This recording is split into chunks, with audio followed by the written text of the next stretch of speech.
My mother, a 45-year-old, and I am a 17-year-old, haven't had the best connection lately. I've met a lot of my parents' companions since their separation 12 years ago. My mother recently became engaged to her longtime lover, 51-year-old Ethan. She informed me that she intended to start again after her engagement celebration. I wanted to chat to my mom on the way back from her engagement party, but she appeared aloof, as if she didn't want to be in the car with me at that particular time. She seldom recognized me when I attempted to talk to her, telling her about my friends and school. We soon reached my dad's house. My dad hadn't been there for me since he established a new family with his now wife, an office colleague, and I hadn't seen each other in years. After parking the car, she faced me. She said that she was at her breaking point, and that in order to start afresh, she would have to let go of the past, and me with it. There was no emotion in her voice. I became motionless. She exited the vehicle before I could say anything, took my luggage out of the trunk, and placed them on the pavement. I was astonished that she cared about me, but I was also furious at her lack of concern. After several minutes of persistent knocking, my dad finally responded. My half-siblings were playing and yelling all around me. His expression said it all. He wasn't expecting to see me and wasn't thrilled about it. I could tell that I wasn't welcome even though he allowed me in. It seemed like I was trespassing into my own father's house. I was thinking how much I wanted. I had a mother like my half-sisters, while she was eating a sandwich that her mother had made for her. I chose to contact my maternal grandparents because I was feeling lost and rejected. I thought they would take me in since they had always been good to me. Upon contacting them, my grandma promptly responded. She motioned for me to come over right away. When I got to my grandparents' house, I was overcome with warmth and affection. They gave me a sense of safety and belonging that I hadn't experienced in a long time when they greeted me with open arms. The following several days were spent conversing, laughing, and just being in their presence. My mother had rejected me coldly, which was a far cry from this. I chose to share a photo of the two of us on Facebook because I really wanted to save this moment now that I felt a little more safe. Just the three of us grinning in the living room made up the basic picture. At the time, I didn't give it much thought. All I wanted was to spread a little joy during a trying period. Still, the response was unexpected and quick. My mother was furious when she saw the photo and phoned me right away. She said that I was attempting to take her position and replace her in her parents' lives. She called and began screaming that I was turning her parents against her and that I could do this to her. I was surprised by her response. It seemed as though she was taking offense at me for wanting solace and assistance after she had rejected me. She wouldn't listen to my attempts to clarify that I wasn't attempting to replace her and that I simply wanted someone to be there for me. Her hang-up left me feeling even more perplexed. I'm now at a fork in the road. I'm not sure if I should stay with my grandparents, who appear to genuinely care about me, or attempt to patch things up with my mom. There's a part of me that wants to make up with my mom, and a part of me that fears getting wounded again. I feel like I belong for the first time in a long time, because to my grandparents, who have been really supportive. Should I stay with my grandparents, or try to talk to my mom about things? First update. I gave this subject a lot of thought before deciding it was time to have an honest discussion about what happened. It was one of the toughest things I've ever had to do, but I knew I had to do it so they would understand my circumstances and help me recover. I could see the astonishment and sadness in their eyes as I related the events. They had no clue that things had gone this bad between us, and they were heartbroken to hear how my mom had treated me. They didn't interrupt as they listened closely, but their facial expressions said a lot. I was saddened by it, but I was also pleased that there is someone out there who actually does care about me. My grandparents took pains to let me know how much they loved and supported me.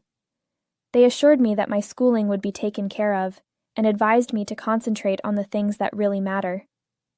They were quite explicit in saying that their house was my home, and that I should live where I felt secure and loved. I felt at home with their support, and a wave of relief passed over me, To talk about my alternatives and make sure I had a solid atmosphere to finish high school stress-free, we spoke with a lawyer. The attorney was very kind and provided us all the information we required to proceed, including the prospect of my grandparents taking on the role of legal guardians for me. My folks' response when we brought this up to them was intense. Enraged, my parents yelled at my grandparents, saying they were attempting to steal me away from them. Both parties were experiencing significant emotions throughout the conflict, but my grandparents didn't back down. They emphasized that given the instability and stress I had been going through, this was the best course of action for my overall health. They continued to be adamant, despite their acrimonious fights. Following a protracted and agonizing conversation, my mother eventually started crying. She saw that my grandparents' attempts to remove me were motivated by love and compassion rather than resentment. She reluctantly agreed to the plan, caving in. The attorney and I had a formal meeting. He went over the legal procedures needed to provide guardianship to my grandparents. My grandparents gave me their word that they would see this through to the end, regardless of how long it took. I was quite relieved and appreciative after the meeting. I felt so loved and cared for, knowing that my grandparents were prepared to go to such lengths to make sure I was okay. We started the legal procedure, which included obtaining the required documents, going to hearings, and making sure everything was in order. My grandparents persevered and handled it with dignity. I was no longer perceived as an inconvenience or an unwelcome guest. Rather, I felt valued and significant. This supportive atmosphere had a significant effect on both my general well-being and academic achievement. My friends and professors praised me as I started to perform well in my classes, and my grades started to rise. My grandparents and I developed a closer relationship every day. We laughed, spoke, and shared tales many an evening. They became into not just my protectors, but also my closest confidants and staunchest allies. A few months later, my mother began to harass me by phone and text in an attempt to make me feel guilty about returning. She accused me of betraying her and said that she was suffering without me. She was obviously more worried about her reputation and feelings than about my welfare because her texts were rife with emotional manipulation. Even though what she said hurt, I knew I had to keep her toxic conduct to myself. When I brought up her attempts to guilt-trip me to my grandparents, they reassured me that I should be in a loving and caring atmosphere. They reassured me that staying with them was not a bad decision on my part, and that I had nothing to do with my mom's behavior. I'm still trying to make sense of everything that happened. Though it has been an emotional roller coaster, I can now see the way ahead. I felt abandoned and alone for a very long time, to the point that I thought maybe I was the cause of my parents' divorce.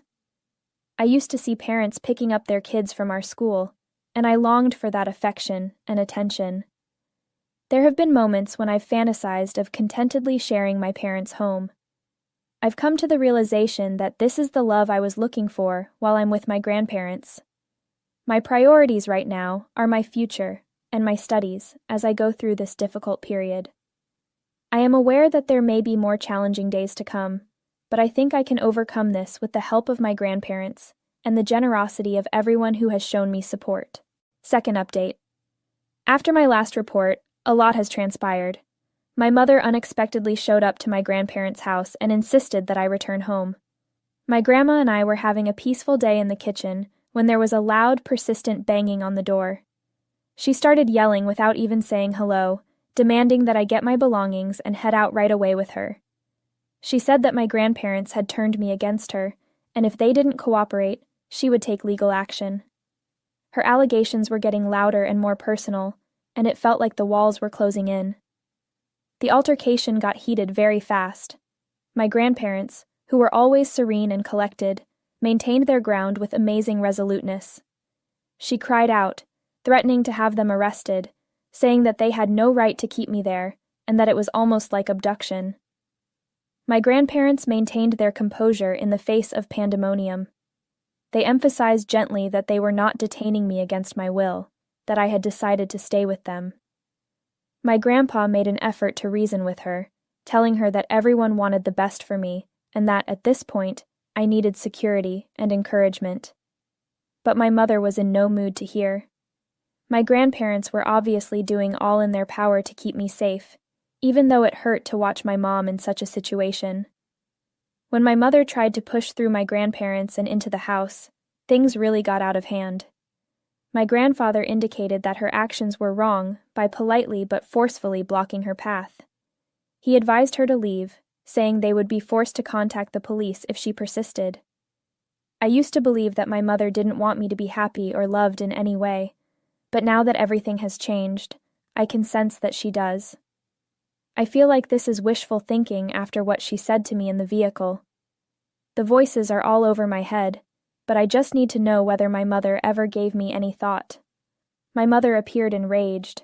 She yelled that this wasn't over and that she would return, making sure we regretted this, as she glanced at me standing behind my grandparents. She rushed out with that, leaving a thick quiet in her wake. As promised, my grandparents reported the incident to the police over the phone. We told the police what had happened, and they collected statements from each of us when they came. They reassured us that my grandparents had the legal right to protect me and that my mother could not take me away by force. Sincerely, I'm still upset by all my mother has done to me over the years, but I want our relationship to improve. My mother looked after me when my dad departed to live with his new family. On the weekends, we would have ice cream and watch movies, and I missed it. I longingly missed our quality time spent together. My mother was missing. I've asked my mom if we may go to therapy sessions after doing a ton of online research and spoke with several friends who gave me advice on how to improve our relationship. I expressed to her my desire for us to improve and for our family to be happy. I quickly made an appointment with a therapist and started therapy. I've established strict limits to safeguard my mental health, and with the help of my therapist, I'm learning how to manage these difficult feelings, even if it's still a difficult process. There were moments when the fights became really hot, and it was obvious that things were getting out of hand. We were instructed to have meals together as part of our therapeutic activities, since it's a great opportunity to get to know one another and learn about one another's life. My grandparents demanded that we eat supper together as a happy family at their home. My mother began making snide remarks when she noticed how close my grandparents are to me, and I knew she wasn't happy with how things had worked out for me. Between my mother and my grandparents, there were many disagreements. Perceiving that the situation would worsen, my grandma dialed 911. After hearing both sides of the tale, the authorities requested my mom to leave the area when they arrived. My grandparents and I sat down together after the cops departed, exhausted yet relieved. Although we were aware that this clash might not be the last, it strengthened our resolve to give me a happy, safe home. My grandma said that after what her daughter done, she no longer recognizes her. While I'm comfortable and happy with my grandparents, I would really like to have a positive connection with my mother. With all that has transpired recently, I feel like I have a lot of baggage to sort through. I frequently feel neglected and undesired. I realize that seeking treatment could be beneficial. I want to have a life in which I am not constrained by my history. I'm developing better coping skills and learning how to process my emotions via these sessions. Though the trip is lengthy, I'm getting closer to comprehension and recovery with every session. I feel less alone when I read tales like this online, but I also feel bad for them since they had to go through so much. My grandparents have been a huge help during this journey. To have a better understanding of my struggles and how they can support me, they join me for a few of my therapy sessions. Little by little, their devotion and affection are assisting me in getting well. I feel like I'm getting stronger and more in charge of my life every day. Right now, my future and well-being are my top priorities. I'm planning for college, pursuing new interests, and putting a lot of effort into my studies. My grandparents are assisting me with my scholarship applications and job research. Their house has turned into a haven where I may develop and flourish without worrying about moving away once more. Third update. I wanted to give you an update on how things are doing because it has been a few months since my last one. Living with my grandparents has been a whole different experience, and until recently, I was unaware of how much I needed it. I have been profoundly affected by the change from a chaotic and uncertain environment to a caring and secure household. To make sure I'm okay, my grandparents have gone above and beyond. To help me relax, they have established a schedule that includes family dinners, school time, and even a few game evenings. They truly care about my well-being and emotional state, and this has made me feel safe and like I belong. The worry and tension that used to prevent me have greatly decreased. My grades have significantly improved since I was able to focusing on my academics with the support of my grandparents. Teachers have noticed the difference, and it feels wonderful to be appreciated once more for my efforts and commitment. In addition, I've resumed my participation in extracurricular activities that I had to stop previously, and meeting new people with like interests has been amazing. Although it's been challenging, I've chosen to cut down on our communication for the benefit of my mental health, even though my mom has persisted in reaching out. To keep things amicable and productive, my therapist moderates our once-weekly planned call. Although these calls are difficult, they offer a safe space where we may talk without the emotional turbulence that marked our earlier exchanges. My therapist assists in facilitating these sessions, making sure the dialogue is civil and concentrated on re-establishing some semblance of a connection. There are tense periods as well as times when I see glimpses of my former mother. I've had to learn to control my expectations since it's a gradual process, and that trust and healing require time. Every day, I am appreciative of my grandparents' influence on my life. I feel protected, loved, and appreciated at their house, which is a haven. I never would have imagined that this atmosphere would help me develop and heal. My understanding of the genuine meaning of family and unconditional love has come from my grandparents' generosity and knowledge. I'm concentrating on developing myself, getting an education, and creating a future that fulfills my goals and desires. I'm aware that there will still be difficulties, but with my grandparents' help and the progress I'm making in treatment, I feel prepared to overcome them. Fourth update. After our recent meeting with a family lawyer, I'm happy to declare that my grandparents are officially my legal guardians. Knowing that I live in a secure, loving home where my well-being is given, first priority has been such a comfort and a source of security since this shift. A part-time employment at a nearby bookshop has also begun for me. So far, this work has been an amazing experience for me. I've had the chance to get to know some very amazing folks that like reading and studying just as much as I do. Working here has empowered me since it lets me support myself and save money for goals I have for the future, like going to college. My work has also given me a sense of responsibility and independence, which I value.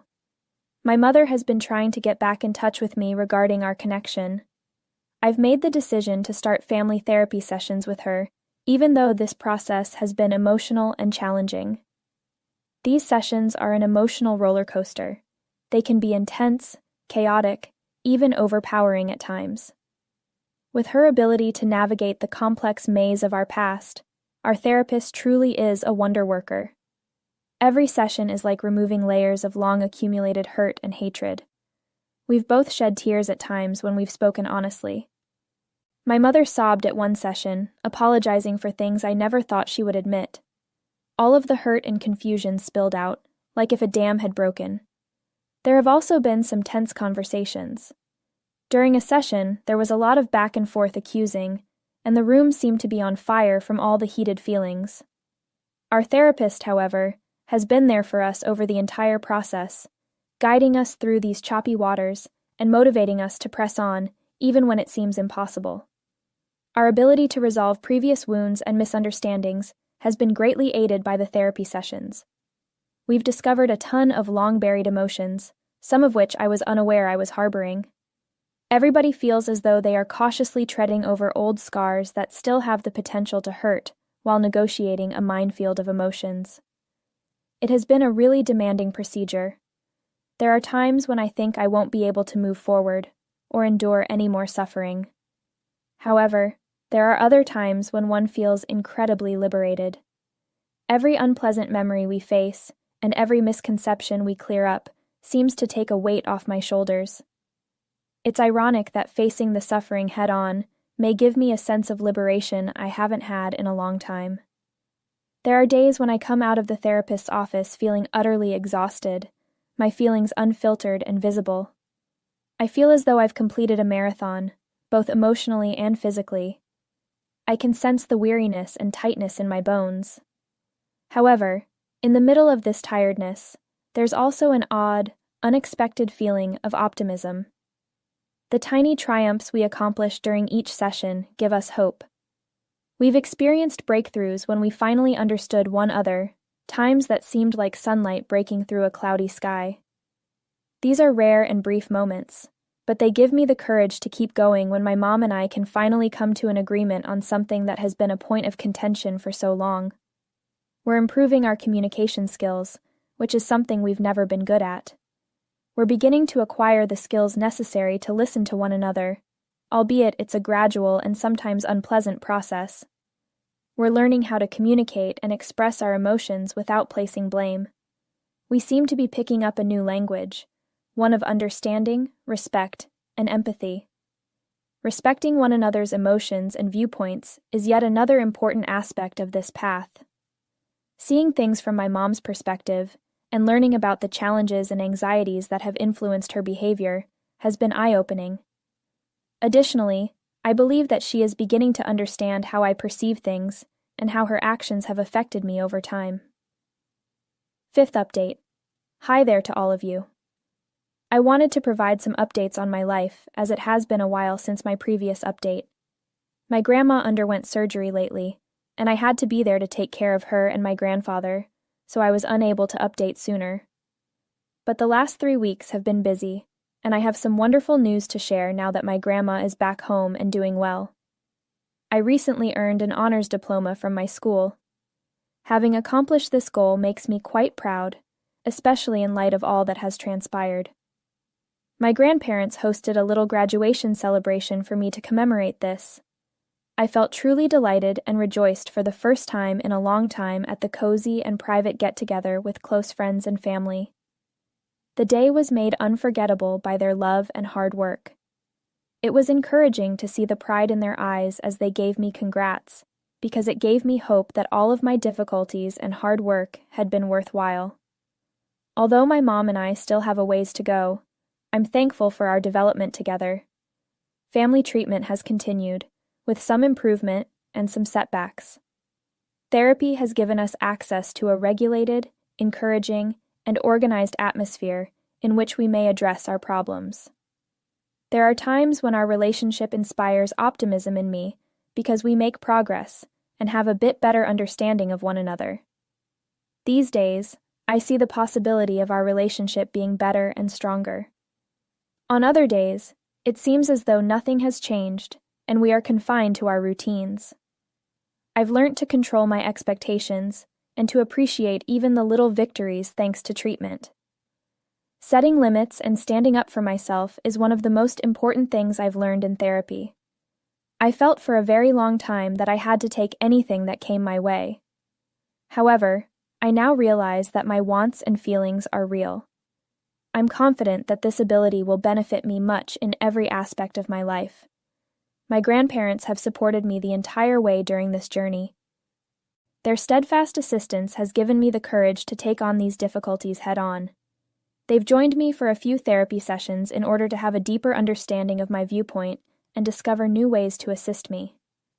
In addition, I'm still working at my part-time job, which has greatly contributed to my sense of responsibility and independence. It has been difficult at times to balance job, education, and personal development, but it has also been very fulfilling. Sixth update. Another significant update. My ideal college has accepted me. It was strange when I got the acceptance letter. It seemed to be the result of all my effort and the encouragement I've received from everyone, particularly my grandparents. Their assistance with applications, school visits, and setting up a college fund to guarantee I can go without financial stress has been invaluable throughout this entire process. Their kindness and faith in my abilities have been so inspiring and heartwarming. A flurry of activity has been involved in getting ready for college. My grandparents and I have devoted several hours to learning about financial aid programs, exploring our housing alternatives, and making preparations for the move. They even took me on a surprise tour to the campus one final time before classes started, which gave me a chance to meet some of the teachers and students and get a sense of my new surroundings. I feel like I'm starting again with this chance, and I'm looking forward to what lies ahead. Though we still have a rocky relationship, there have been some encouraging changes. She surprised me by showing up to my graduation and by being kind and encouraging the entire time. One tiny but important step in healing our broken relationship was realizing she was there, smiling and applauding as I crossed the stage. Even though it wasn't a quick cure, her gesture meant a lot to me and demonstrated her effort. We have decided to continue improving our connection gradually. Our ability to communicate more effectively and deal with the underlying problems that have caused us so much suffering has greatly benefited from the family therapy sessions. Every session is a step toward recovery, providing a regulated and secure space for us to talk honestly. With the help of the therapist, we are able to have more productive interactions by avoiding misconceptions and cultivating empathy. I've let her know that my well-being and education come first for me at the moment. Setting boundaries that safeguard my academic aspirations and mental health has been made possible by this clarity. She has made the decision to respect it, understanding the importance of my growth and aspirations for the future. We're taking things one step at a time, focusing on building mutual understanding and trust. We can deal with deeply ingrained problems using this stepwise approach without becoming overburdened by each other. It's about small triumphs, those times when we can listen without talking over someone or speak our minds without worrying about what other people would think. No matter how little, every little interaction strengthens the base of our relationship. I'm feeling happier and more optimistic than I have in a very long time. My grandparents have been my pillar of support, giving me the security I need to follow my goals and objectives. Their house is a safe sanctuary filled with love and security, and it is there that I am inspired to be just who I am and to pursue my ambitions without fear. Their unflinching love and support have been the foundation upon which my healing and development have been built. Because of their support, I am confident that I am prepared to meet the difficulties that college presents and to celebrate the beginning of this new phase of my life. Although the idea of going to college is both thrilling and intimidating, I am aware that I will not be going through it by myself. My grandparents are assisting me in every way possible in my preparations, from assisting me in packing basics to providing guidance on how to successfully navigate unfamiliar social settings. I will take these lessons with me as I start on my new adventure, and I will be prepared to deal with whatever challenges may come my way. I have a positive outlook on the future, and I can't wait to see where it takes me. Aside from that, I've been thinking about the path that led me to this point in time, the ups and downs, the times of uncertainty and victory. All of these things have contributed to the formation of the person I am today. The power of self-advocacy, the significance of having supportive connections, and the relevance of having resilience are all things that I have learnt. The lessons I've learned will remain with me as I go forward into the future. I am feeling more confident and positive than I ever have before as I go into the next part of my life. I am carrying your compassion and positivity with me as I move forward. I raise a glass to fresh starts and the promising future that lies ahead. I am excited about the possibilities and experiences that will be presented to me throughout my time at college, and I am determined to utilize them to the fullest extent possible. I am prepared to take on the world because to the solid foundation that my grandparents have always been